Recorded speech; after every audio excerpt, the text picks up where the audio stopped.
un evento más del Jueves de la Biodiversidad.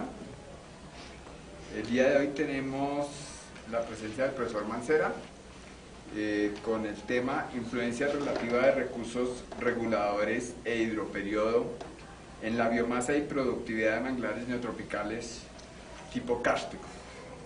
Yo lo resumo en los modelos de funcionamiento de los manglares, pero el profe lo hace de esa forma tan amplia. El profe Mancera es biólogo marino, es coordinador de la Red Colombiana de Estuarios y Manglares, miembro del Consejo Técnico Nacional en Contaminación Marina de la Comisión Colombiana del Océano. Además trabajó mucho tiempo en INVEMAR, es profesor del Departamento de Biología y quiero en este momento públicamente agradecerle su colaboración y su desempeño como director de las dos unidades académicas del Instituto de Ciencias Naturales y el Departamento de Biología. Como profesor del departamento le agradezco su apoyo en esta coyuntura interesante. Le deseo muchos éxitos ya en biología y seguramente mucha colaboración entre las dos entidades. Y esperamos que pongan la foto en la dirección. Señor. Y esperamos que pongan la foto en la dirección. No son fotografías, son... ¡Ah, mejor! Sí, entonces estaremos atentos a las pinceladas para que aparezca ahí en la galería de directores. Estamos, como todos sabemos, en un proceso de discusión interna en la universidad y externa sobre la importancia de la educación pública. Hoy hubo asamblea de profesores, en este momento hay movilizaciones de profesores del Departamento de Biología fuera del campus haciendo presencia y profesores del instituto. Entonces también consideramos que mantener los Jueves de la Biodiversidad y los otros espacios como seminarios de profesores de biología son una forma de mantener nuestro quehacer desde la biología, desde la biodiversidad y desde la educación pública. Entonces pues los invito a estar atentos también a todos estos actividades que tenemos hacia afuera de la universidad, pero hacia adentro también de la misma alma mater. Profesor, nuevamente bienvenido, quedamos a disposición suya. Profesor López, muy buenas tardes muy buenas tardes a todos, muchas gracias por estar presentes. Bueno, aquí a 2.600 metros, más cerca a las estrellas, pues estamos también muy lejos de los ecosistemas marinos, y de pronto el tema de esos ecosistemas, como los ecosistemas de manglar, pues es menos mencionado acá en Bogotá.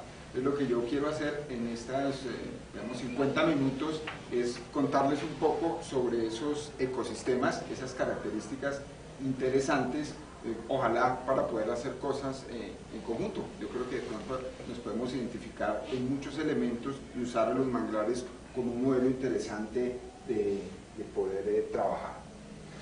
Y quisiera empezar a hablar de los servicios ecosistémicos, que de pronto es una visión bastante antropocéntrica y a veces no nos gusta tanto, pero yo he encontrado que tiene una virtud, esa visión, y es la posibilidad de hablar con profesionales de otras áreas, ¿cierto? Y hacerlo, mirar el mundo real desde un punto de vista más transdisciplinar.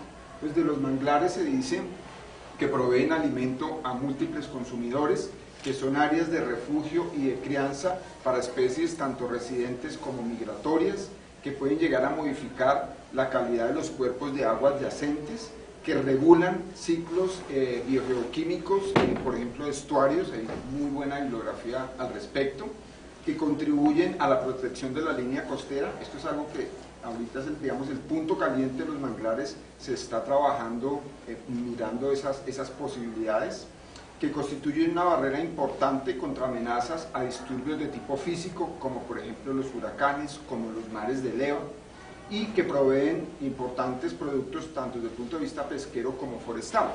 Y más recientemente, en el 2011, empezó a circular la idea de que son muy buenos almacenadores de carbono.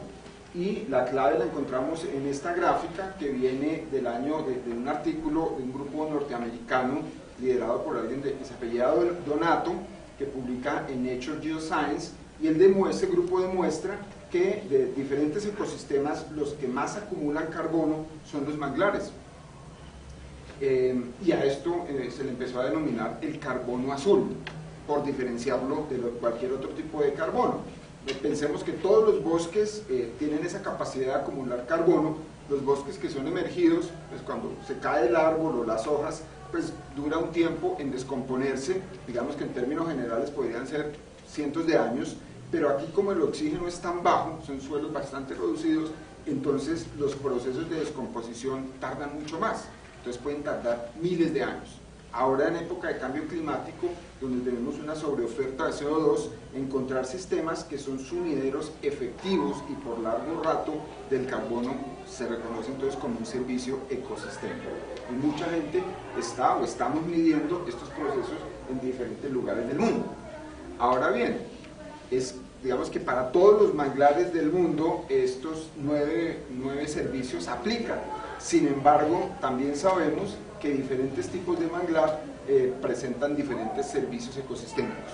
Por un lado, pues hay diferentes fenotipos de manglar, manglares de borde, de cuenca, manglares enanos, y entre ellos hay diferencias muy grandes, pero aún si uno va dentro de un tipo específico, encuentra también cambios significativos.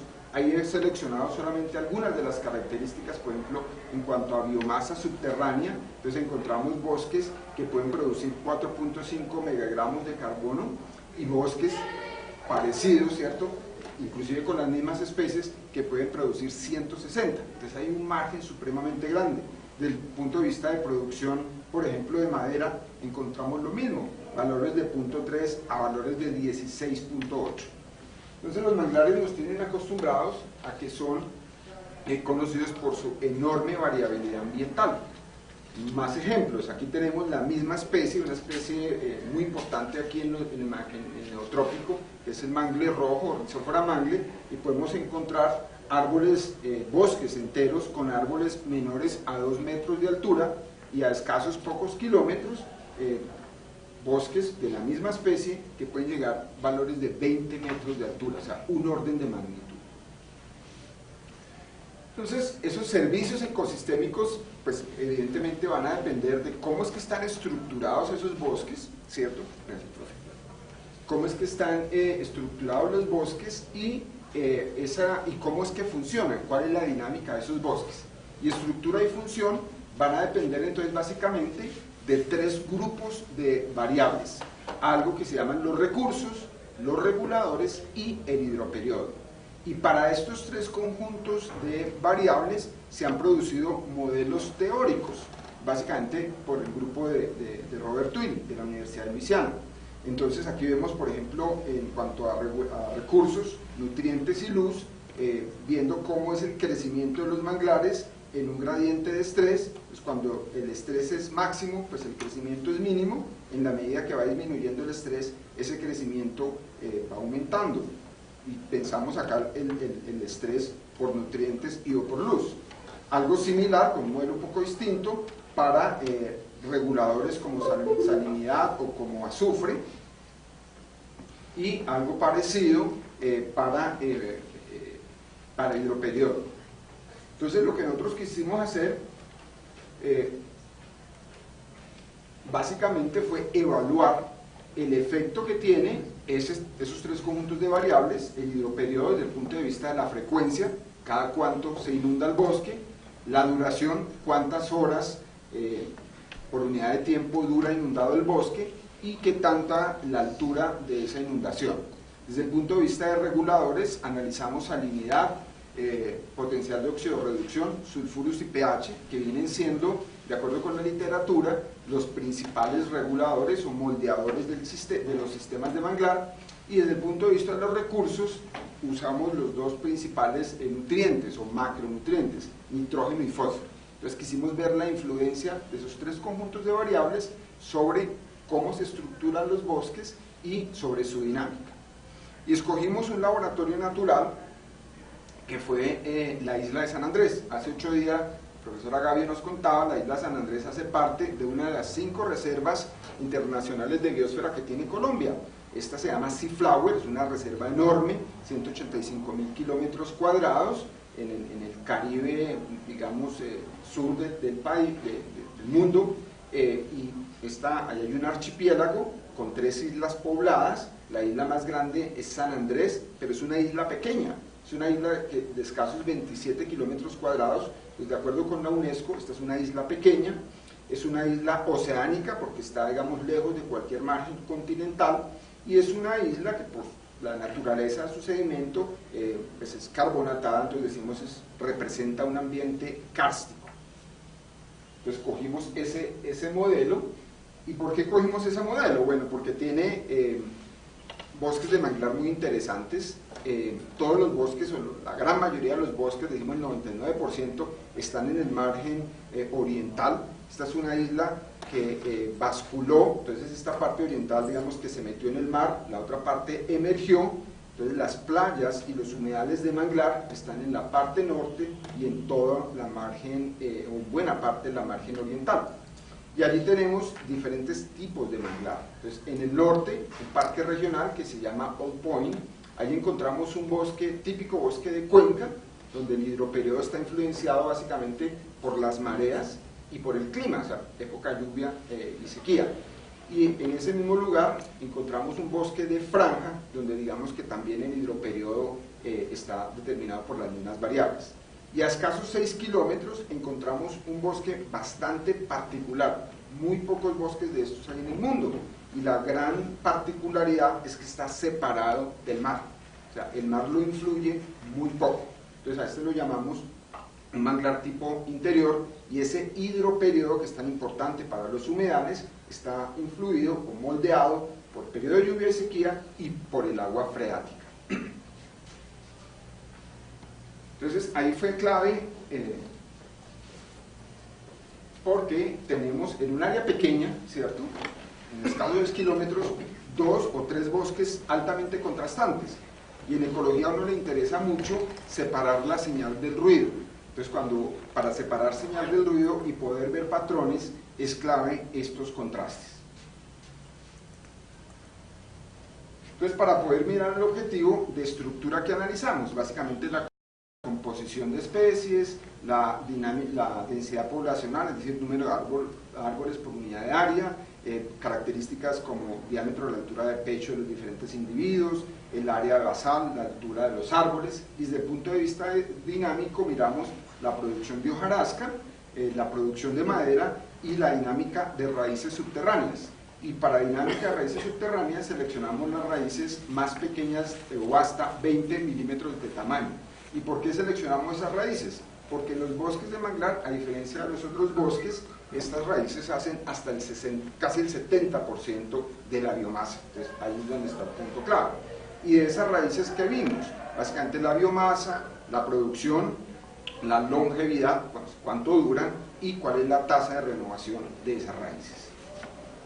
Esto se puede conseguir, ¿sí? Entonces miremos un poco los métodos para trabajar el hidroperiodo. Pues básicamente pusimos mareógrafos, un mareógrafo por cada uno de los bosques,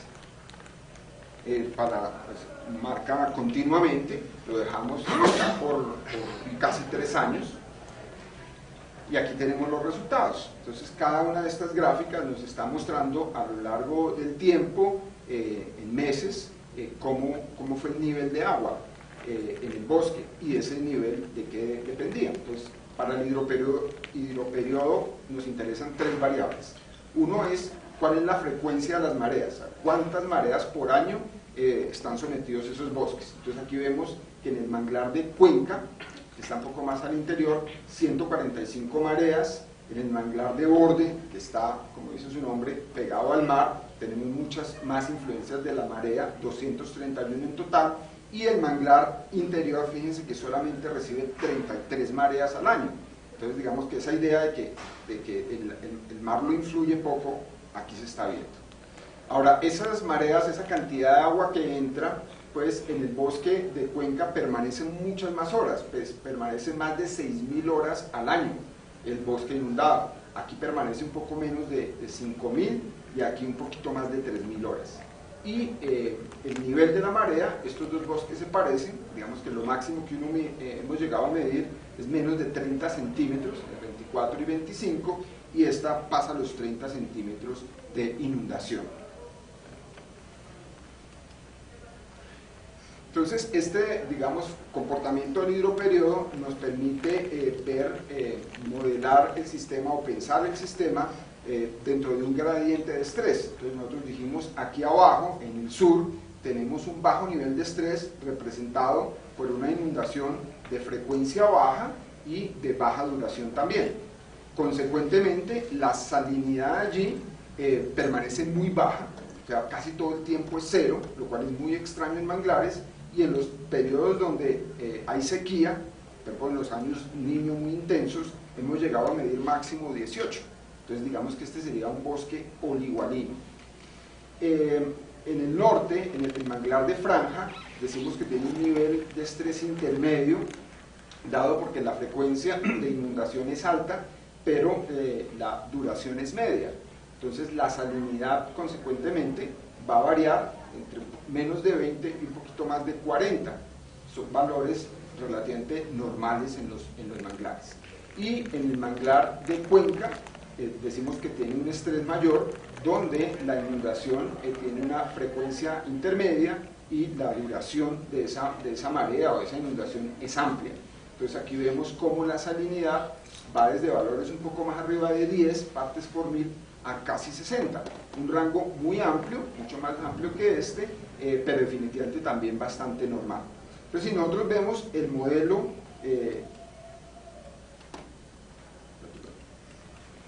que se había planteado, el modelo teórico, pues nosotros proponemos que al menos para este tipo de manglar el modelo es distinto, ¿cierto? El crecimiento, digamos, tenemos un crecimiento mayor en lugares donde el hidroperiodo puede ser muy bajo. Digamos, es un valor, es un modelo excepcional a lo que se ha venido proponiendo.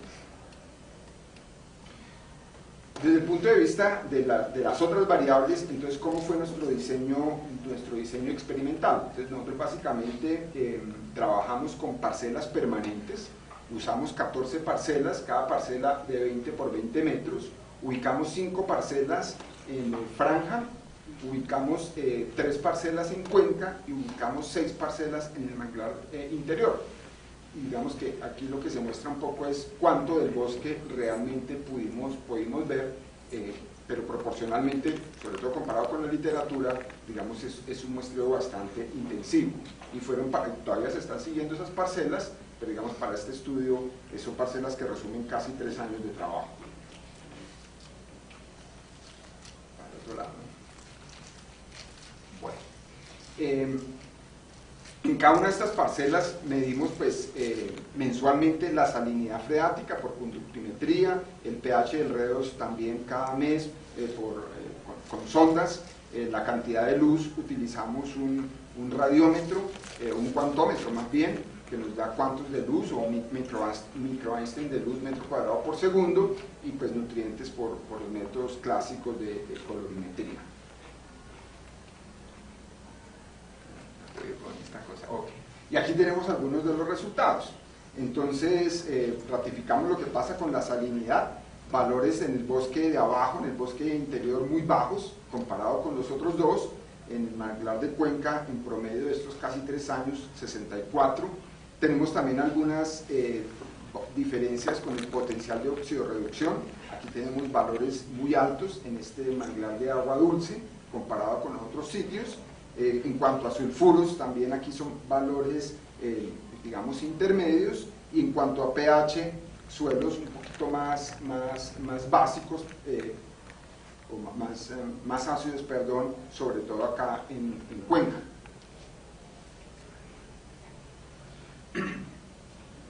Y de acuerdo con los modelos que se han venido manejando, entonces vemos que también hay unas diferencias importantes. Miramos cómo cuando la salinidad aumenta, ya no lo hacemos con el crecimiento, sino con las variables que medimos, área basal, que puede ser digamos, un subrogado un proxy del crecimiento, vemos que el modelo que nosotros encontramos es distinto al modelo propuesto por Twilling. El modelo que más se parece es el de azufre, tiene algún parecido con ese modelo teórico que se ha propuesto, pero mire lo que pasa con potencial de oxidorreducción, es totalmente diferente.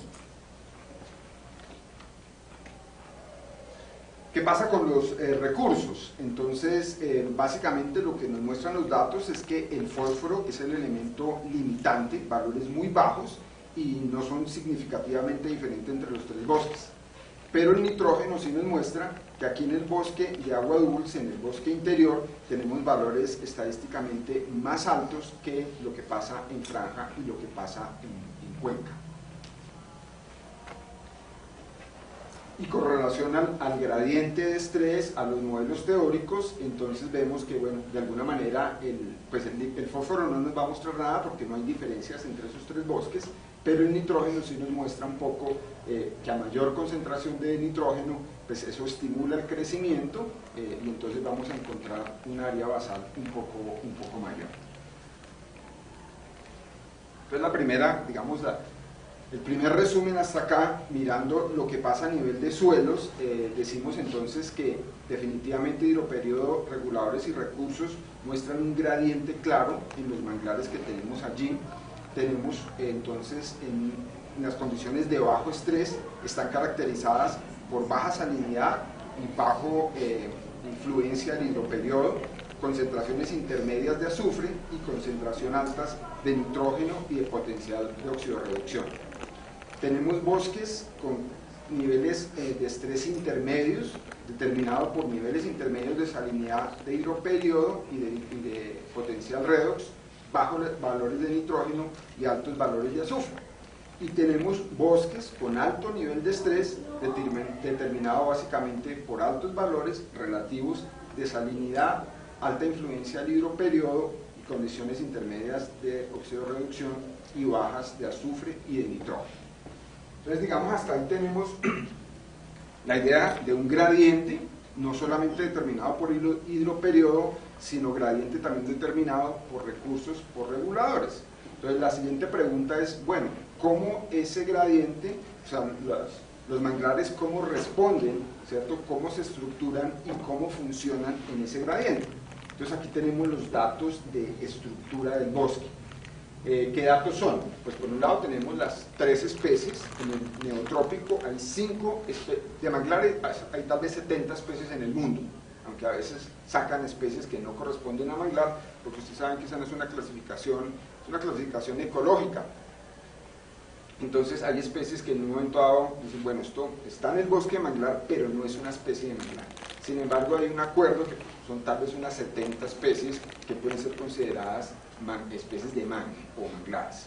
Y en el neotrópico hay 5 especies clave, desde las más abundantes, que son las que uno generalmente más recurrentes. Y de esas 5 hay 3 claves: Avicennia germinas, que es el mangle negro o el mangle salado; Laguncularia racemosa, que es el mangle blanco o el mangle bobo; y Rhizophyra mangle, que es el mangle rojo. Acá tenemos, bueno, estas 3 barras corresponden a manglares de franja, estas otras 3 a manglares de cuenca y estas otras a manglares del interior. Para el número de árboles por hectárea, diámetro a la altura del pecho, área basal y altura de los árboles. Entonces, fíjense cómo la primera conclusión es que en estos 2 bosques tenemos representantes de las 3 especies, mientras que en el manglar interior solamente tenemos 2 especies. O sea, aquí falta Avicennia germinas, primer elemento. Segundo elemento, acá en estos 2 bosques está caracterizado por, digamos, muchos individuos, ¿cierto? Más individuos que acá, pero individuos más delgados, con menos diámetro a la altura del pecho que acá, y más bajitos, ¿cierto? Aquí tenemos árboles en promedio de 5 o 8 metros, y aquí tenemos árboles en promedio de 25 metros. Entonces, unas diferencias estructurales evidentes, donde uno no necesita estadística para demostrar esas diferencias. Entonces, miremos hasta dónde corresponden con ese gradiente a nivel edáfico. Entonces, para eso propusimos como hipótesis que los árboles de mangle que viven bajo diferentes regímenes de salinidad y de nitrógeno presentan diferentes características desde el punto de vista anatómico, ¿cierto?, a nivel de hojas, y diferentes patrones en el uso eficiente de recursos como el agua. Y que esto básicamente influye a nivel de la estructuración, o sea, qué especies hay y cómo se estructuran, a nivel de la abundancia y el tamaño de los individuos. Y partimos de este modelo conceptual. Entonces, si nosotros vamos de un bosque de bajo nivel de estrés a un bosque de mayor nivel de estrés, pensamos entonces que variables como la conductancia estomática van a disminuir, ¿cierto? O sea, acá en este bosque, pues una de las restricciones, como es un bosque con mayor salinidad, una de las restricciones es el agua. O sea, aquí digamos que hay menos agua para ser usada por esos individuos. Entonces, esos individuos, pensamos, pues necesariamente tienen que disminuir esa conductancia estomática, esa apertura y cierre de estomas. Y si eso es cierto, debe haber una consecuencia con, por ejemplo, la señal isotópica de carbono 13. Poquito paréntesis, los isótopos estables nos ayudan mucho a ver rutas. Entonces, el isótopo de 13, o sea, el carbono 13, la proporción carbono 13 sobre carbono 12, nos habla un poco de qué tan eficientes son las especies en la adquisición del carbono, qué tan eficientes son al hacer la fotosíntesis. Entonces, este fue nuestro modelo conceptual. Miremos cómo intentamos probarlo. Entonces, bueno, para conductancia usamos un porómetro con registros horarios por varios días. Se miró, no les voy a hablar de eso, pero se miró la densidad, el tamaño estomático, se miró la cantidad de agua, y para isótopos básicamente lo que hicimos fue tomar hojas, eso se seca, se muele y se pasa por un espectrómetro de masas. Esto toca hacerlo fuera del país. Bueno, y aquí tenemos los resultados. Entonces, aquí tenemos básicamente solamente los dos bosques más contrastantes. Entonces, el bosque olivalino y el bosque eualino. O sea, el bosque con menor nivel de estrés, el bosque con mayor nivel de estrés. Y estas gráficas que nos muestran la conductancia estomática a lo largo del día en horas, desde las 9 de la mañana a las 4 de la tarde. Cada línea significa el comportamiento de una especie. Entonces, acá nuevamente tenemos las 3 especies, aquí solamente hay 2 especies. ¿Qué nos muestran estos resultados?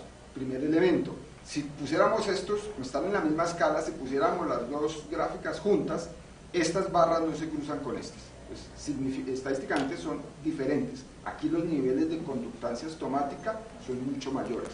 Es decir, los individuos acá abren y cierran estomas mucho más vigorosamente, mucho más rápido que estos otros de acá. Segundo elemento, fíjense que los individuos acá, hacia las 11 de la mañana, por tarde hacia mediodía, se duermen, ¿cierto? O sea, empiezan a cerrar estomas, su actividad disminuye.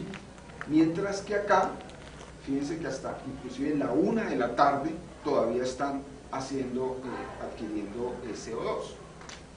Y esto se da pues fundamentalmente pues por la temperatura diaria, ¿cierto? La temperatura sube, fíjense que los picos están hacia la 1 de la tarde, cuando sube mucho la temperatura, pues los niveles de humedad relativa bajan. Pues la planta, digamos, empieza a tener problemas de agua y entonces prefiere cerrar estomas pues para no afectarse, castigando un poco la fotosíntesis. Bueno, y desde el punto de vista de los isótopos que encontramos, pues aquí tenemos el bosque olivalino, aquí tenemos el bosque eualino. Cada boxplot me está mostrando el resultado de una especie.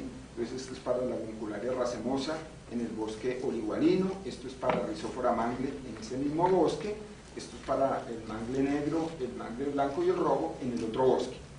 Entonces lo primero que encontramos es que hay diferencias desde el punto de vista de la cantidad, la proporción isotópica.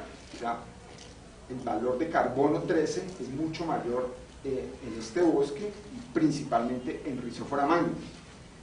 ¿Y qué significa eso? Entonces se ha encontrado que la huella isotópica, entre otras cosas, nos puede hablar de qué tan eficiente es una especie, un individuo en el uso, en este caso, del recurso agua. Eso significa water use efficiency, eficiencia en el uso del agua. ¿Y cómo se lee esto? Entonces, el aumento, el incremento del delta 13 en las hojas se interpreta como una reducción en el CO2 intracelular. Y ese CO2 intracelular, esa disminución del CO2, se puede dar por dos procesos. Uno, porque hay baja conductancia estomática, es decir, la planta no abre mucho sus estomas, entonces pues sencillamente incorpora menos CO2. Pero lo otro es que puede que incorpore CO2 y se use muy rápidamente, ¿cierto? O sea, que haya un incremento en la capacidad fotosintética. Y eso hay, digamos, un algoritmo que demuestra que eso es por ahí. Ok. Entonces, con eso en mente, interpretemos los resultados. Aquí tenemos lo que pasa en el bosque eulino. Allí en ese bosque eulino, o sea, el bosque de mayor estrés, Rhizophyra mangle presentó mayores valores de delta 13 y presentó también mayores valores de conductancia estomática, que es lo que nos muestran estas dos gráficas. Entonces, por lo tanto, esa especie, Rhizophyra mangle, es la especie más eficiente en el uso del recurso agua, ¿cierto? Y eso tiene que ver de pronto con su nivel de tolerancia a la salinidad, que es cercano a 60. Y esos valores pues, nos muestran de eficiencia en el uso del agua, que son debidos a que es una especie con mayor tasa fotossintética. ¿Qué pasa en el otro bosque? En el bosque olivalino. Es la Guncularia racemosa la que se comporta igual que en el otro bosque, el Rhizophyra mangle, es decir, presenta los mayores valores de delta 13 y también presenta valores mayores de conductancia estomática.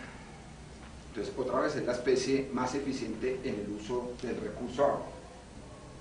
Y probablemente ustedes se hacen la pregunta, o yo me hice la pregunta, de por qué, ¿qué es lo que está pasando? ¿Por qué si Rhizophyra mangle es la especie con mayor tasa fotosintética en ese bosque eulino, por qué no es la especie que predomina? De hecho, si vemos la composición del bosque, es la especie que menos está representada, solamente el 20% de los árboles que contamos corresponden a Rhizophyra mangle. Entonces, ahí tuvimos una larga discusión y finalmente encontramos que, bueno, lo que pasa es que hay algo que se llama la compensación, el trade-off, ¿cierto? Y lo plantean este par de autoras australianas.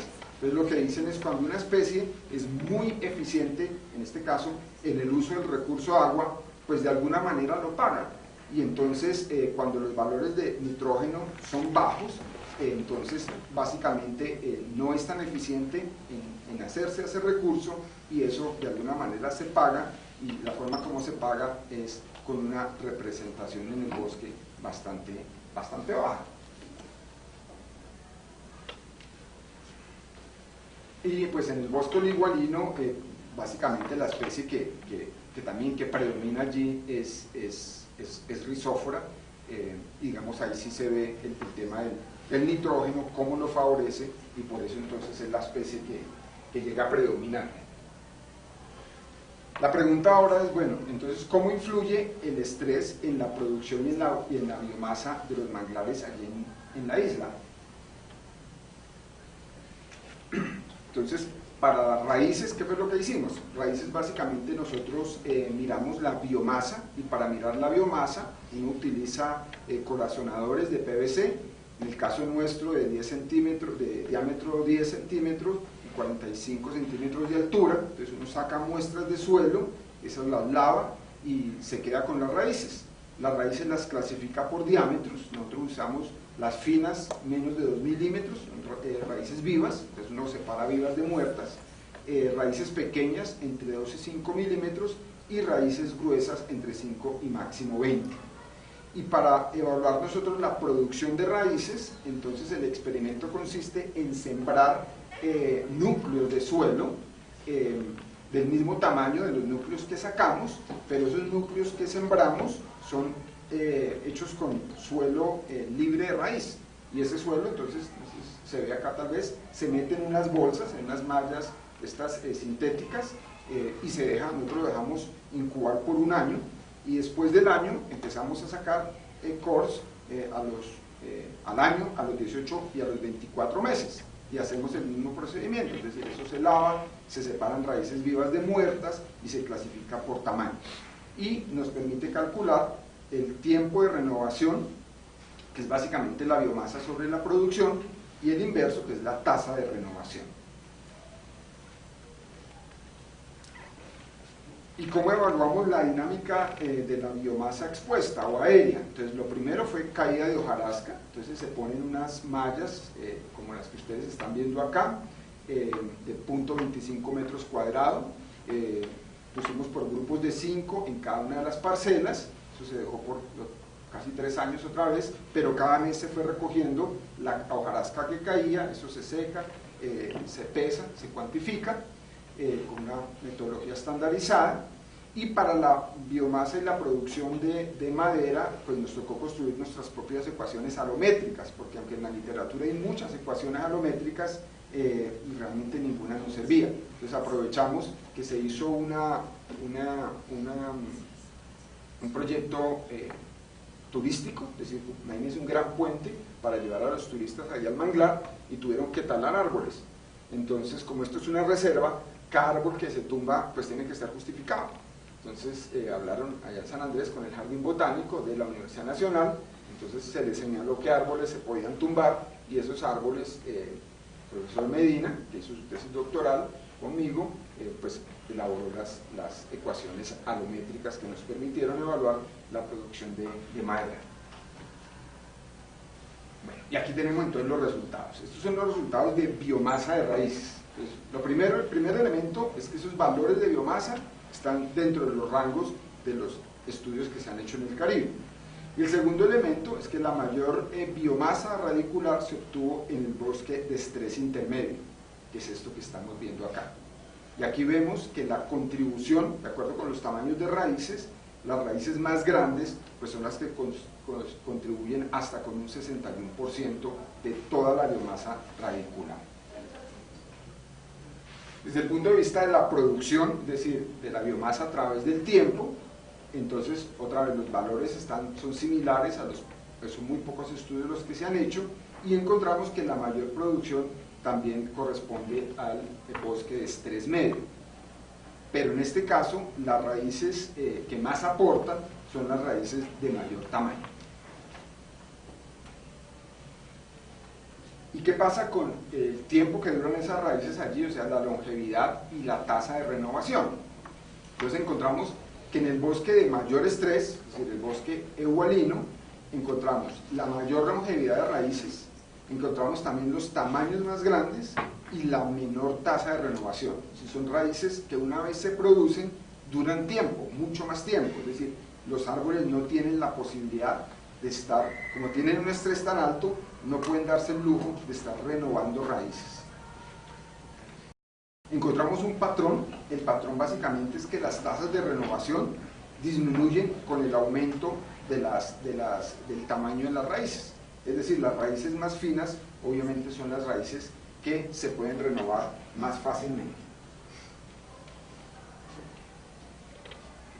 La asignación de biomasa radicular, la producción y la tasa de renovación básicamente dependieron del hidroperiodo y de los reguladores. O sea, cuando miramos estadísticamente, los recursos tienen muy poco que ver con la dinámica radicular.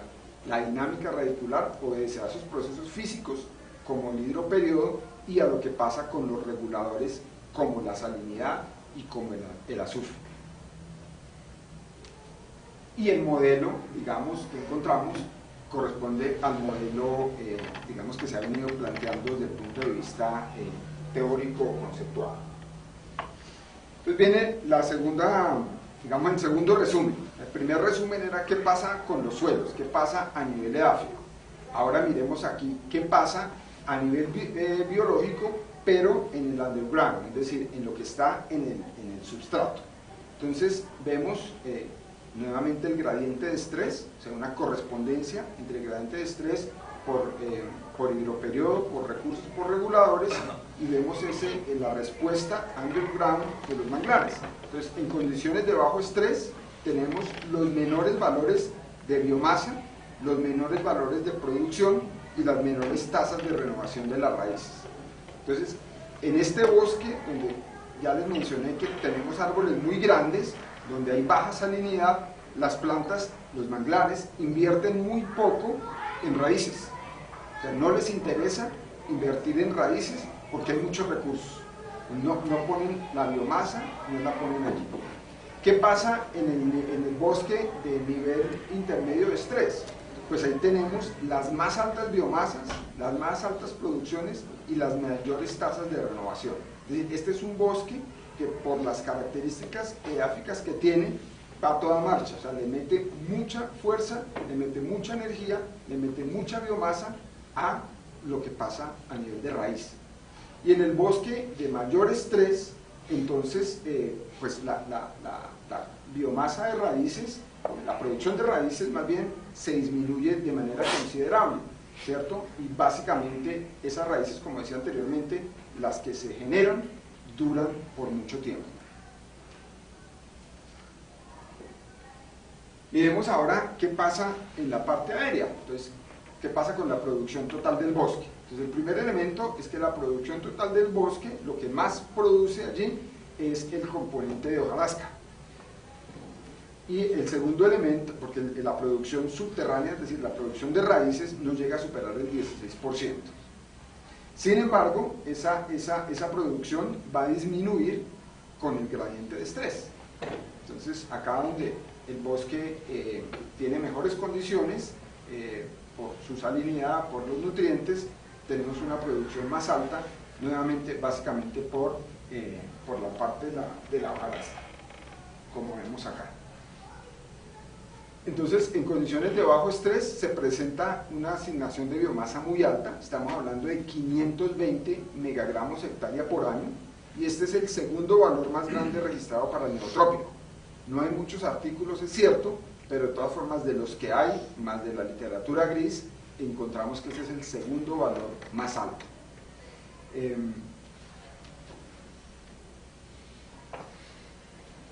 Vemos acá la comparación entre la producción de madera, que sería esta que está pepeada, y la producción de hojarasca. Y entonces lo que les decía es que bueno, la producción en general va bajando en la medida que va aumentando el estrés, pero en la medida que va aumentando el estrés, la proporción entre la producción de hojarasca versus la producción de madera va cambiando. Se hace más robusto el árbol, o sea, tiene que meterle más energía, más biomasa a generar madera. ¿Y qué pasa con la dinámica del bosque? Entonces, en condiciones de bajo estrés, el bosque presenta valores máximos de biomasa y valores máximos también de producción total, ¿cierto? Y hay un patrón similar para, pues, en general de producción, que es lo que estamos viendo nosotros acá. Pero, ¿qué pasa a nivel del underground? Entonces, aquí tenemos el nivel de estrés, vemos que la biomasa cae, sobre todo entre este y este bosque, en la parte aérea, pero en la parte enterrada, en la parte de raíces, el proceso es inverso. La producción subterránea aumenta cuando aumenta el nivel de estrés a un punto medio. Consecuentemente, la productividad, es decir, la relación entre producción y biomasa, también aumenta. O sea, el nivel de estrés estimula, ¿cierto?, determinado nivel de crecimiento en los manglares. Y esta es la última diapositiva. Entonces, donde hacemos el recuento general, qué es lo que pasa a nivel de sedimentos o componente edáfico, qué pasa a nivel subterráneo y qué pasa a nivel aéreo. Entonces, repitiendo un poco, tenemos el gradiente de estrés, vemos acá un bosque con bajos valores de salinidad y de hidroperiodo, y lo calificamos como nivel de estrés bajo. Consecuentemente tenemos una bajísima biomasa y producción de raíces, pero tenemos un máximo nivel de crecimiento y de producción a nivel aéreo. O sea, cuando uno va a este bosque, decíamos, encuentra árboles de 25 metros, no muchos árboles, pero los árboles muy grandes en diámetro y en altura, pero muy pocas raíces. Cuando va uno a este bosque, entonces encuentra condiciones intermedias, edáficas, altísimos valores, los máximos valores de producción subterránea, encuentra valores mínimos de crecimiento aéreo. Entonces acá son árboles, son poquitos, son bajitos, son flaquitos. Y en este otro extremo, entonces, condiciones, digamos, de mayor estrés, una producción de biomasa radicular baja, porque la que se produjo ahí se quedó, y tenemos valores intermedios de biomasa aérea. Esto es importante para el manejo, ¿cierto? O nomás desde el punto de vista conceptual o ecológico, para ver, para calificar un bosque, pues si uno ve solamente la parte más evidente, obtiene una parte de la historia, pero cuando uno mira más en detalle a otros niveles menos evidentes, pues puede entender un poco mejor esa relación. Y para manejo es clave, digamos, para poder hacer un manejo consecuente con un bosque, pues no solamente hay que ver esta parte expuesta, sino hay que indagar en la parte subterránea y pensar cómo es que estas variables pueden llegar a modelar esas dos partes. Pues casi todos los resultados ya están, bueno, un porcentaje alto está publicado, buena parte de lo que les comenté salió este año en Flora, en 2018, si están interesados pues pueden recibir el artículo. Y quedaría dispuesto a preguntas. Muchas gracias.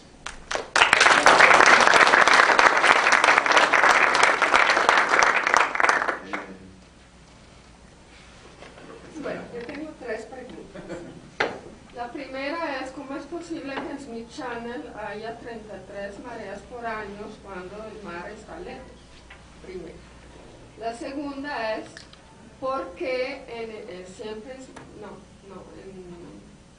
en el bosque de mayor estrés, Avicennia no es la que tiene el mayor water use efficiency, cuando es la que más tolera ese tipo de estrés, ¿cierto? Y la tercera es, ¿por qué dices que, digamos, en el bosque de menor estrés hay menor producción de madera cuando hay unos árboles gigantescos? Okay. Entonces la primera, la marea, digamos, lo que nosotros pensamos es que el agua quedó encerrada ahí hace mucho tiempo, ¿cierto? El agua del mar, cuando ese bosque se separó, ese bosque tuvo que estar conectado con el mar en algún momento, luego se separó, pero quedó algo de agua allí. Entonces la marea no alcanza a subir, ¿cierto? Porque ahí hay unas protecciones y la marea no alcanza a entrar. Sin embargo, por abajo, ¿cierto? Agua freática, cuando empuja la marea, alcanza a subir el nivel del agua y tiene algún nivel de salinidad, que lo máximo que hemos medido es 18. Pues definitivamente es agua de mar, pero es agua de mar altamente diluida o filtrada, porque es agua freática. O sea, sube por debajo. No sube por debajo, exactamente, no por arriba. Ese es el primer elemento. El segundo elemento, Avicennia. Resulta que Avicennia es el mangle negro porque es la especie que más salinidad aguanta. Es una especie diseñada para eso, para aguantar salinidad. Aguanta hasta 90, su límite fisiológico son 90. Pero allí no tiene chance. En el bosque de bajo nivel de salinidad no tiene cómo. En el alto. No. En el otro, en cambio, está en su salsa, digamos, es la especie que más compite. Pero no era la que tenía mayor no, eficiencia. es rizófora. ¿Por qué entonces rizófora no predomina? Entonces, porque está el tema de la compensación. O sea, el ser muy eficiente en algo es deficiente en otra cosa. Y esos bosques ese bosque particularmente tiene bajo nivel de fósforo y tiene bajo nivel de nitrógeno comparativamente con el otro. Entonces, aunque el rizófora no es tan afín por el nitrógeno, finalmente algo necesita. Entonces no es muy bueno compitiendo. Y tiene entonces el problema frente a la otra especie que, sin ser tan eficiente en el uso del agua, con lo que tiene le da para aguantar y para ganarle a la otra. Y la otra, no me acuerdo, la de la madera. La de la madera. Porque en el bosque que tiene árboles de 20 metros, tú dices que pues, digamos, el porcentaje de madera versus hojarasca es inferior al otro, que son palitos ridículos. Sí, pero es comparativamente, ¿no? Digamos, cuando uno ve, va disminuyendo esa producción de madera versus la producción de hojarasca. Proporcionalmente, ¿no? Comparativamente. Profe, los habitantes de la isla hacen uso actual de los 3 tipos de bosque, es decir, está en la madera activamente. Digamos que en teoría no, porque es una reserva y sobre todo el bosque del norte es un área protegida localmente, es un parque regional, pero en la práctica sí, sobre todo abajo, ese bosque se llama Smith Channel. Digamos que ahí hay dueños, ¿cierto? El manglar, hay que decir también, es uno de los ecosistemas más protegidos en el país. Cuando uno mira la legislación, es uno de los ecosistemas que más protección tiene. Entonces, ningún bosque de manglar podría tener dueños, pero sí en el país hay dueños, en Cispata hay dueños y acá también, digamos que han aparecido dueños. Nosotros hemos propuesto que vuelvan eso parque regional también, pero no, digamos, no es políticamente conveniente, es lo que nos dice la corporación. Ahí tenemos una tortuga que es Suanca, que no hay sino, está solamente ahí. Digamos que en San Andrés no hay ríos, ese es otro elemento, ¿no? Allá no hay ríos. Entonces todo el agua dulce que se consume es de pozo. Y el acuífero más grande, hay 2 acuíferos, pero el más grande está ahí. Y en buena parte yo creo que es protegido por el manglar. Pues digamos que ese sería el punto a proteger para la isla más grande es ese. Pero digamos, todavía no hemos tenido esa, digamos que esa respuesta de que lo vuelvan realmente parque o cualquier otra cosa de reserva. Entonces sí se usa, sí le tumban árboles. Eso es lo que pasa. Olguita.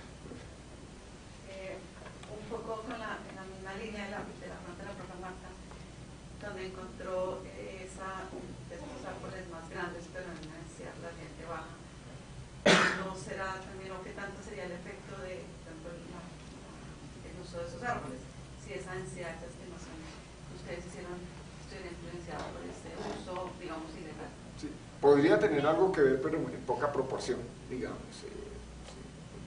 Yo no creo que, digamos, con el machete el manglar no puede, el manglar puede con casi todo, menos con la draga o con el machete, pero no llega hasta allá, digamos, ¿cierto? Porque como es un bosque de agua dulce, entonces además de especies de manglar, hay otras especies, hay almendro, ¿cierto? Hay euforbiáceas, hay una cantidad de cosas.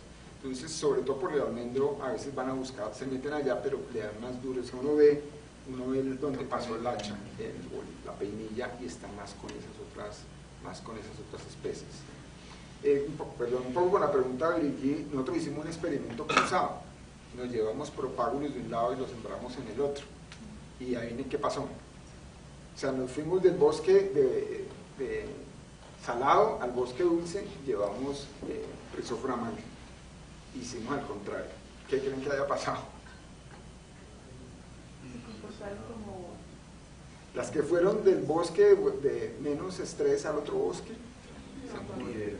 ninguna aguantó. Eran 100 propágulos y ninguna aguantó. Y en cambio, al contrario, les fue súper bien. Están mejor que las que se recogieron de ahí y se sembraron de ahí. Profe, claro. Gracias. La pregunta es, en Salamanca, en la isla de Salamanca, ¿cómo se comportan esos manglares respecto a la curva que tenemos o que ustedes testaron, probaron? Pues Salamanca es un sistema un poco distinto, es un manglar, digamos que bastante salobre, entonces la especie que predomina es aviceña, o sea, lo que más ha habido allá históricamente, no solamente en Salamanca, sino en toda la Ciénaga Grande de Santa Marta, es Avicennia germinas. De todas formas, Salamanca, como ahí pasa una carretera, también es un bosque con alto nivel de estrés, no solamente por la salinidad, sino también por el hidroperiodo. Ese es un manglar, esa es una zona bastante seca, ¿cierto? La cantidad de agua que cae es menor a la que se evapora. Por eso cuando le hicieron una carretera, pues hicieron un daño muy grande. Entonces vive básicamente de lo que le pueda entrar por el mar Caribe. Se abrió un canal, que es el canal del Clarín, que deriva agua del río Magdalena, un canal que tiene 32 kilómetros de largo, y digamos también lo alcanza a alimentar. Entonces digamos que corresponde más con el modelo teórico que propuso Twilly. Entre otras, Twilly fue el evaluador del Banco Interamericano de Desarrollo cuando hicieron el proyecto de rehabilitación. Entonces parte de los modelos de él fueron desde la Ciénaga Grande. Perdón, pero comparado esos manglares o el estado de manglares en Salamanca con esto, pues son más conservados estos posiblemente, Sí, ¿no? definitivamente. Y este experimento que se hizo puede, de alguna manera, los resultados que se obtuvieron, influir un poco con alguna acción de acuerdo a los resultados en Salamanca. Pues ahorita estamos haciendo otra tesis doctoral, no en Salamanca, en Ciénaga. En Salamanca hay una estación donde estamos haciendo algo parecido. O sea, también tenemos medidores de agua, también estamos haciendo crecimiento de raíces. O sea, esta fue la primera tesis que se hizo a nivel de doctorado y estamos con 2 tesis más en Salamanca y en Cispatá haciendo algo parecido. Entonces, más adelante vamos a saber realmente hasta dónde se aguanta el modelo. Pero la profesora Olga tenía otra pregunta. La profe, Bueno, tú. claro, con... Sí, tenía dos preguntas. Usted muestra que los resultados, digamos, del bosque manglar en una zona más interna, de productividad, y mencionó que una de las mediciones, digamos, más altas en el neotrópico, pero no sé si se refería a bosques de manglar o a bosques neotropicales en general. De manglares, solamente de manglares. Y bueno, pero la otra parte de la pregunta creo que ya prácticamente la responde, es ¿cómo se compararía esa productividad de esos con bosques de manglar ya en el continente? Sí, digamos, como estos son manglares tipo kárstico, pues sí tienen un poco digamos, de diferencia. Por eso estamos viéndolo también en manglares tipo riverino, que son los de la Ciénaga, o tipo estuarino más bien, y manglares netamente riberinos, que son los de Cispatá, para poder comparar justamente esas relaciones. Porque una pregunta muy cortica. Y los manglares, pequeñas manchas de manglar de Providencia, ¿a qué tipo se pueden asignar? Esos son manglares que se parecen mucho a estos también, ¿cierto? Providencia, pues sí hay, digamos, hay cursos. Hay quebradas. Sí, hay quebradas, pero se parecen más a estos que a los de Salamanca, definitivamente. Allá también tenemos las 3 especies claves y también hay otra especie que la sacaron de manglar que se llama conocarpus, mangle botón. Digamos que salió del llavero como manglar, pero hace parte del bosque de manglar. Pero ahí hay un poco más que en San Andrés, digamos. A ver, y Ernesto, una pregunta. En la madera de estas 3 especies, digamos, anatómicamente es homogénea, o hay algún tipo de anillos, o hay alguna manera de ver ritmos de crecimiento o no? Sí, parece que sí. Nosotros tenemos la madera, sobre todo lo que se tumbó, y empezamos un poco con el tema de los anillos, pero no hemos podido despegar con ese tema porque eso parece que está, aunque ya hay artículos que muestran que sí es factible por periodos de lluvia y de sequía, ver, digamos, marca la densidad de la madera, entonces se ven los anillos, pero hemos hecho ejercicios con el aparato que hay acá y con otro de otra clínica, y dependiendo del aparato que uno use, salen más anillos. Entonces digamos que ahí estamos, ahí nos falta mucho trabajo. Entonces, tenemos eso y tenemos de Cispatá también, pero no hemos podido avanzar mucho con ese rollo. ¿Con qué tipo de aparato están midiendo eso? ¿Será? En tomógrafo se llama eso. Sí. Pero no, digamos, metodológicamente todavía no la tenemos clara. Seguramente eso va a ser más adelante. Para ver, porque digamos lo que uno no sabría, y yo no sé si lo saben, es la edad de los árboles. No se sabe. Entonces la edad se usa como proxy el tamaño, ¿cierto? Que sabemos que no es la mejor forma, no es lo que todo el mundo utiliza. Porque el tema de los anillos es relativamente nuevo. Los brasileros arrancaron con eso. Pero tengo mis dudas sobre esas lecturas, digamos, no estaría tan confiado. Pero lo que sí estamos haciendo, y tú lo sabes bien, es con hojas, ¿cierto? Las diferencias, que es otra tesis de maestría, tú estás participando, donde está, y nos muestran diferencias, entre los bosques. Yo tengo una pregunta. Gracias por la charla, estuvo muy interesante. Y tiene que ver con los isótopos. No sé si de pronto con los isótopos se puede llegar como a hacer como una identificación de las especies que están en el estudio, en caso de que se pueda extraer, no sé, una secuencia que se sepa que es de X tiempo, que ya se tenga medido como, no sé, estos hace 50, 100 años, 150 años. Esas marcas de carbono 13 se pueden mirar en ese registro, la cantidad de raíces contra la cantidad de hojas, o sea, ¿hay algún indicador con respecto a ese tipo de señales que dejan las especies para mirar el registro y de pronto leer si hubo más estrés o menos estrés en X tiempo? Yo creo que sí se puede, porque digamos, pero tocaría meterle otro isótopo para datar. O sea, yo le metería tal vez plomo 210 o alguna otro isótopo para establecer la edad. Pero sí, el carbono 13 sobre todo es útil porque en el caso de plantas nos está mostrando un proceso fisiológico, ¿cierto? Como lo vemos acá. O sea, en la medida que hay más agua, entonces hay menos discriminación contra el 13, entonces los valores de 13 aumentan. Entonces, claro, si uno hace eso y puede saber la edad, tal vez sí puede decir, mire, en el pasado hubo sequía o no tanto, ¿cierto? Y yo hasta le metería oxígeno, porque tú lo sabes bien, oxígeno también nos puede dar un proxy de la temperatura. Por favor. Porque en temas de servicios ecosistémicos, entonces el bosque de bajo estrés es más eficiente en el secuestro del carbono. Entonces se podría decir que ese bosque como tal es más importante que los demás. Pues es difícil calificar la importancia solo con un servicio, ¿cierto? Pero lo que yo sí puedo decir, es que no traje era muy larga la cosa, pero nosotros inclusive sacamos un artículo divulgativo mostrando que con los bosques de manglar que hay allí, con el carbono que secuestran, alcanza a compensar el impacto de la cantidad de vuelos que llegan a la isla. A la isla está llegando 1 millón de habitantes, de personas, de turistas, ya no me acuerdo cuánto el nivel de carbono, pero lo alcanza a compensar. Yo diría que los bosques, que fue otro argumento, ¿no? Porque hay que cuidarlos porque nos están ayudando a compensar el impacto del turismo, que dicen una industria sin chimenea, nada que ver, es con mucha chimenea. Entonces los manglares alcanzan a equilibrar ese punto. Profe, yo quería, ya le doy las palabras.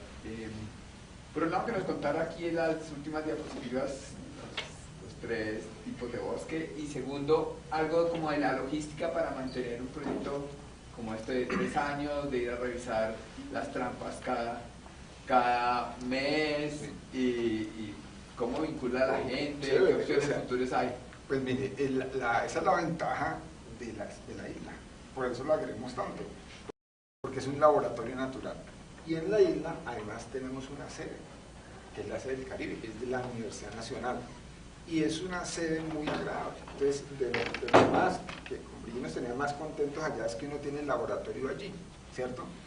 Y mis estudiantes iban a hacer muestreos en bicicleta, por ejemplo.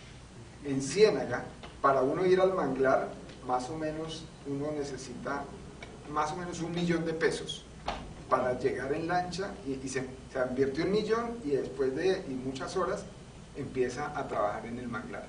Aquí uno necesita minutos, ¿cierto? Y no necesita casi plata, entonces eso facilita mucho la cosa. Digamos que a la sede le tiene, aunque se roban las cosas, ¿cierto? En Ciénaga a uno le roban un hueco. O sea, uno arma un hueco y se lo roban, se lo tapan, porque no hay sal.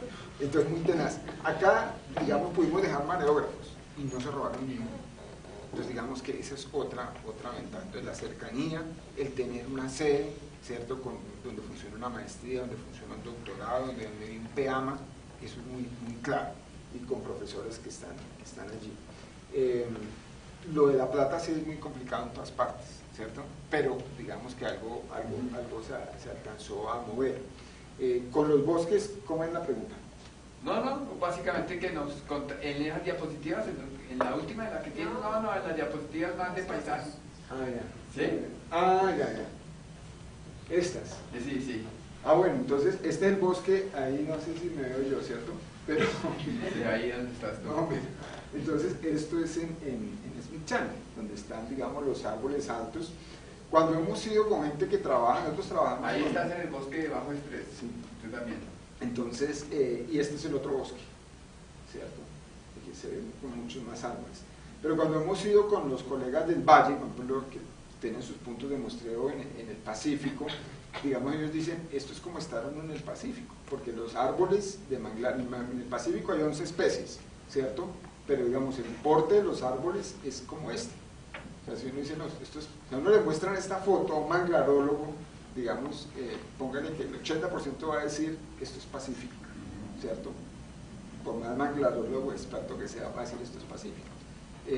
Y no, entonces, hay otra cosa curiosa, no puedo decirles nombres, pero había un colega, cuando llegamos a San Andrés, me dijo, de manglar, cámbiese de tema porque en manglar ya se sabe todo. De hecho, empezamos a trabajar con algas tóxicas, y cuando encontramos este manglar, pues cada artículo se lo mandamos con cariño. Perfecto. Bueno, digamos que esas diferencias en la producción de estos diferentes ambientes de producción primaria se deben manifestar en diferencia en producción secundaria. Nosotros tenemos más interés con los vertebrados. ¿Tuvieron alguna oportunidad de percibir o medir o algo estas posibles diferencias, por ejemplo, en abundancias o en diversidades de algunos vertebrados? ¿O eso...? Digamos que la respuesta es no, pero no nosotros, pero digamos Coralina sí ha contratado estudios y todo, y poco lo que queremos hacer allá, más en Provincia de acá, es por ejemplo con la tortuga, ¿no?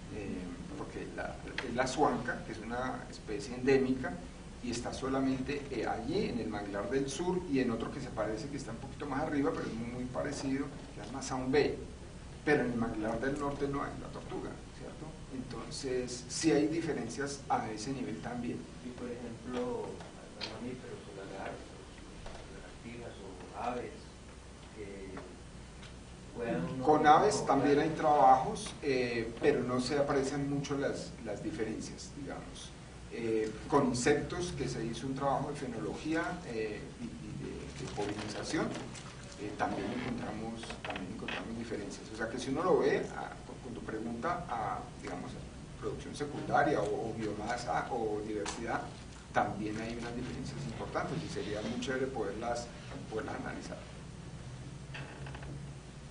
Bueno, profesor, muchas gracias por su presentación. Les recuerdo a todos que las charlas quedan disponibles en el canal de YouTube del Instituto de Ciencias Naturales. El próximo jueves tenemos una charla sobre los usos alternativos de la coca. Bienvenidos. Y con esta charla también presentaremos las próximas charlas del mes de noviembre. Están todos invitados a permanecer en contacto con nosotros. Muchas gracias por su asistencia. Gracias.